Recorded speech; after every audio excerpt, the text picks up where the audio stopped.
इतिहास में देखा जाए तो जापान कई बार खतरनाक अर्थक्वेक और सुनामी की लपेट में रहा है।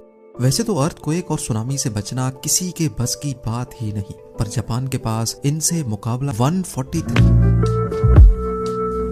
सुनामी इस जापान पर हमला कर चुके हैं, जिनके नतीजे में अभी तक 1,30,874 लोगों की जान जा चुकी है। इनमें सबसे खतरनाक ईयर 1741 में आया था, जिसमें सुनामी की वेव 90 मीटर्स ऊंची थी। अफसोस की बात यह है कि जैसे जैसे वक्त गुजरता जा रहा है, जापान में सुनामी का खतरा भी बढ़ रहा है। सिर्फ 2022 में ही 300 से भी ज्यादा अर्थक्वेक्स रिकॉर्ड किए गए हैं। हत्ता के कई बार एक एक दिन में 3 से 4 अर्थक्वेक्स भी रिकॉर्ड किए जा चुके हैं। जापान दुनिया का वाहिद मुल्क है जहां अर्थक्वेक्स इतने कॉमन हैं कि यहां पर स्काई स्क्रैपर्स को अर्थक्वेक प्रूफ बनाना कंपलसरी होता है। जबकि 2000 से लेकर 2022 तक जापान 5 मर्तबा छोटे बड़े सुनामी को बर्दाश्त कर चुका है, जिनमें 2011 वाला सबसे जानलेवा था। 11 मार्च 2011 को ओशिका पेनिनसुला से 72 किलोमीटर ईस्ट में समंदर के अंदर 9.1 मैग्नीट्यूड का अर्थक्वेक पूरे 6 मिनटों तक चलता रहा, जिसकी वजह से एक मैसिव जायंट सुनामी ने जन्म लिया। ये दुनिया का चौथा बड़ा अर्थक्वेक, जबकि जापान की रिकॉर्डेड हिस्ट्री का सबसे बड़ा था। इसके नतीजे में जो सुनामी पैदा हुआ उसने समंदर में 55 मीटर या फिर 180 फीट ऊंची लहर पैदा की। पानी की लहरें 700 किलोमीटर फी घंटा की स्पीड से सेंडाई सिटी में दाखिल हुई और कोस्ट से 10 किलोमीटर अंदर तक पहुंची। सुनामी का सबसे बड़ा मसला ये होता है कि मॉडर्न टेक्नोलॉजी से भी इसको प्रिडिक्ट नहीं किया जा सकता। लिहाजा सेंडाई के रेजिडेंट्स, जिनको सिर्फ 8 मिनट पहले सुनामी की वार्निंग दी गई थी, उनमें से हजारों लोगों को भागने का मौका भी ना मिल सका। इस वाक़े की वजह से 2,28,000 लोग बेघर हो गए और 15,000 लोग अपनी जान से हाथ धो बैठे। एक तरफ कयामत का आलम था तो दूसरी तरफ यहाँ फुकुशिमा डाइची न्यूक्लियर प्लांट भी फेल हो गया, जिसकी वजह से खतरनाक न्यूक्लियर डिजास्टर ने जन्म लिया। जापान को इस सुनामी ने टोटल 235 अरब डॉलर्स की चोट पहुंचाई, जिसको दुनिया का सबसे महंगा डिजास्टर भी माना जाता है। अब यहाँ सवाल ये पैदा होता है कि जापान हमेशा से ही सुनामी की लपेट में क्यों रहता है। इसकी सबसे बड़ी वजह जापान की जियोग्राफिकल लोकेशन है। पैसिफिक ओशन का ये पूरा हिस्सा जो आप देख रहे हैं, ये दुनिया में 90% अर्थक्वेक्स, वोल्केनिक इरप्शंस और सुनामी का बायस बनता है। ये जो रिंग बन रही है, इसको द रिंग ऑफ फायर कहा जाता है। इसके नीचे दुनिया के सबसे ज्यादा एक्टिव वोल्केनोज मौजूद हैं, जिनको कई टेक्टोनिक प्लेट्स ने घेर रखा है। और बदकिस्मती है जापान की कि वो बिल्कुल इस रिंग के बेल्ट पे आता है। यही वजह है कि यहाँ हर आए दिन अर्थक्वेक्स और हर आए साल टाइफून या फिर सुनामी का हमला होता है।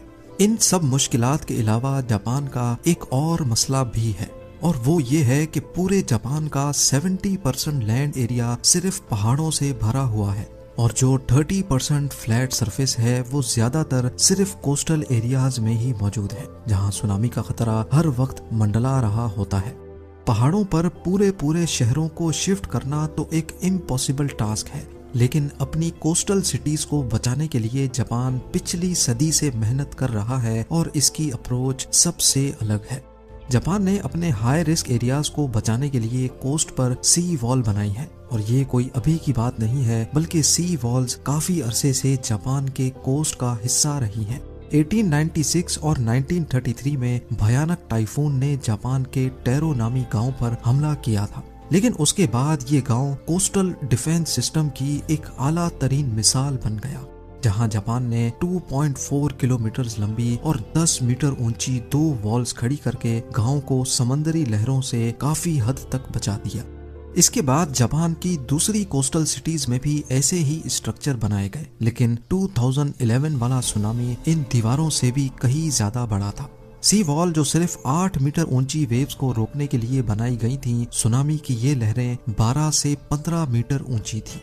इन 10 मीटर की दीवारों ने बेशक सुनामी की लहरों को काफी हद तक रोका, लेकिन कई मकामात पर लहरों ने पूरे के पूरे स्ट्रक्चर ही उखाड़ दिए। 2011 अर्थक्वेक के बाद जापान ने सी वॉल्स को और ज्यादा ऊंचा और लंबा करने का फैसला किया। इस काम के लिए 1200 करोड़ डॉलर्स अलग किए गए और फैसला किया गया कि ईस्टर्न कोस्ट पे 400 किलोमीटर लंबी 15 मीटर ऊंची दीवार बनाई जाएगी। ये दीवारें पिछली दीवारों से करीब 5 मीटर ऊंची, जबकि इनकी फाउंडेशन जमीन में 25 मीटर अंदर तक अपनी जड़ें मजबूत किए हुए हैं।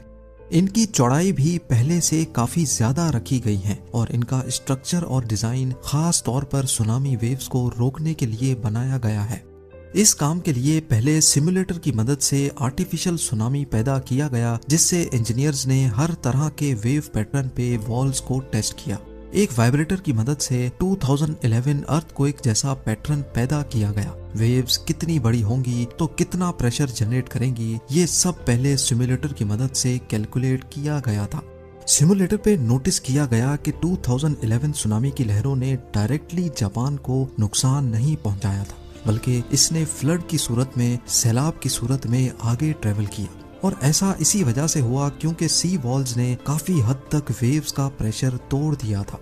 सिमुलेटर पे टेस्टिंग के बाद सी वॉल्स को अब कर्व शेप में डिजाइन किया गया है, जिसमें क्लियरली देखा जा सकता है कि पानी जब सी वॉल से टकराएगा तो इसका कर्व शेप लहर को वापस यू टर्न करवाएगा और ऐसे एक लहर वापस पलटकर पीछे से आने वाली दूसरी वेव का प्रेशर तोड़ेगी। सुनामी की वेव्स के प्रेशर को तोड़ने के लिए जापान ने सिर्फ वॉल्स ही नहीं बनाई, बल्कि हॉट स्पॉट लोकेशंस के करीब समंदर में ब्रेक वाटर भी बनाए गए हैं। जब लहरें कोस्ट की तरफ बढ़ती हैं तो पहले ये ब्रेक वाटर इनका प्रेशर तोड़ता है, उसके बाद ये 15 मीटर ऊंची वॉल्स। दूसरी तरफ लोकल कम्युनिटीज इस सी वॉल से खासी तंग है, क्योंकि कई मकामात पर ये वॉल्स 4 स्टोरी बिल्डिंग जितनी ऊंची हो जाती हैं, जिससे लोगों को ऐसा महसूस होता है कि वो किसी जेल में बंद है। कुछ लोगों को डर है कि जापान इन सी वॉल्स की वजह से अपने टूरिस्ट खो बैठेगा। जापान ने सुनामीज को 2 अलग अलग लेवल्स में डिवाइड किया है। लेवल 1 सुनामी जो हर 50 से 60 सालों में आता है, इनकी लहरें 15 मीटर तक ऊंची होती हैं और इन्हीं के लिए ये दीवारें बनाई गई हैं। लेकिन लेवल 2 सुनामी जो कई 100 साल या 1000 साल में एक मर्तबा आता है, ये सी वॉल्स अकेली उसको भी नहीं रोक पाएंगी। इसके लिए हॉटस्पॉट लोकेशंस पर सुनामी मिटिगेशन पार्क्स बनाए जाएंगे। इन पार्क्स में दरख्तों की एक दीवार होगी जो न सिर्फ सुनामी के प्रेशर को तोड़ेंगी, बल्कि पानी जब वापस समंदर में जाता है तो अपने साथ बहुत सारे ऑब्जेक्ट्स भी लेकर जाता है। दरख्तों के तने मोटे मोटे ऑब्जेक्ट्स को रोकने का काम भी करेंगे। जापान की सी वॉल इंजीनियरिंग का एक हैरान कुन कारनामा है और तबाह कुन सुनामी का सामना करने में किसी हद तक फायदेमंद भी। अपने आप को कुदरती आफत से बचाने के लिए जापान हर मुमकिन कोशिश कर रहा है, लेकिन उसके साथ ही जापान इस हकीकत से भी आगाह है कि ये सी वॉल कोई परमानेंट सॉल्यूशन नहीं है। बढ़ती हुई ग्लोबल वार्मिंग समंदरों के लेवल को दिन ब दिन बढ़ा रही है, तूफानों की शिद्दत बढ़ रही है और अर्थक्वेक्स एक रोज का मामूल बन चुके हैं। जापान को अच्छी तरह मालूम है कि ये जायंट स्ट्रक्चर इसको कुदरती आफत से 100% प्रोटेक्शन नहीं दे सकेगा।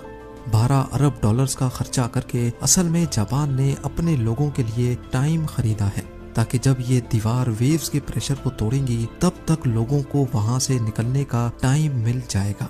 उम्मीद है जेम टीवी की ये वीडियो भी आप लोग भरपूर लाइक और शेयर करेंगे। आप लोगों के प्यार भरे कमेंट्स का बेहद शुक्रिया। मिलते हैं अगली शानदार वीडियो में